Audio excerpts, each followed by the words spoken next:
Taluk ದಂಡಾಧಿಕಾರಿಗಳಾದ Mamata madam ಅವರಿಂದ ಖಡಕ್ ಆದೇಶ.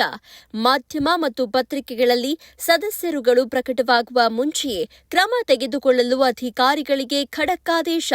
ಬೇಸಿಗೆ ಕಾಲ ಹತ್ತಿರ ಬರ್ತಾ ಇದ್ದು ನೀರಿನ ಸಮಸ್ಯೆ ಹಾಗೂ ಆರೋಗ್ಯ ಸಮಸ್ಯೆ ಮತ್ತು ಅರಣ್ಯ ಇಲಾಖೆಗಳಿಗೆ ಎಚ್ಚರಿಕೆ ವಹಿಸಲು ಆದೇಶ ನೀಡಿದರು. ತಾಲೂಕಿನ ಆಡಳಿತ ಭಾಗದಲ್ಲಿ ಇವತ್ತು ಪತ್ರಿಕಾಗೋಷ್ಠಿಯನ್ನ ಕರೆದ ತಹಶೀಲ್ದಾರ್ ಮಮತಾ ಮೇಡಂ ಅವರು ತಾಲೂಕಿನಲ್ಲಿ ನಾಯಿ ಕಡಿತಗಳು ಹೆಚ್ಚಾಗಿದ್ದು ಮಕ್ಕಳ ಆರೋಗ್ಯದಲ್ಲಿ ನಿಗಾ ವಹಿಸಬೇಕು ಅಂತ ಶಿಕ್ಷಣಾಧಿಕಾರಿಗಳಿಗೆ ತಿಳಿಸಿದರು. ತಾಲೂಕಿನಲ್ಲಿ ಬೇಸಿಗೆ ಜಾತ್ರೆಗಳು, ಮುಜರಾಯಿ ಇಲಾಖೆ ದೇವಸ್ಥಾನಗಳು ಹಾಗೂ ಇತರೆ ದೇವಸ್ಥಾನಗಳ ಜಾತ್ರೆಗಳು ನಡೆದ ಸಂದರ್ಭದಲ್ಲಿ ಯಾವುದೇ ಅವಘಡ ನಡೆಯದಂತೆ ಎಚ್ಚರಿಕೆ ವಹಿಸಬೇಕು. ಪ್ರಸಾದ ವಿನಿಯೋಗ ಸಂದರ್ಭದಲ್ಲಿ ಸ್ವಚ್ಛತೆ ಮತ್ತು ಸ್ವಚ್ಛ ಆರೋಗ್ಯದ ದೃಷ್ಟಿಯಿಂದ ಮುಂಜಾಗ್ರತಾ ಕ್ರಮವನ್ನು ವಹಿಸಬೇಕು.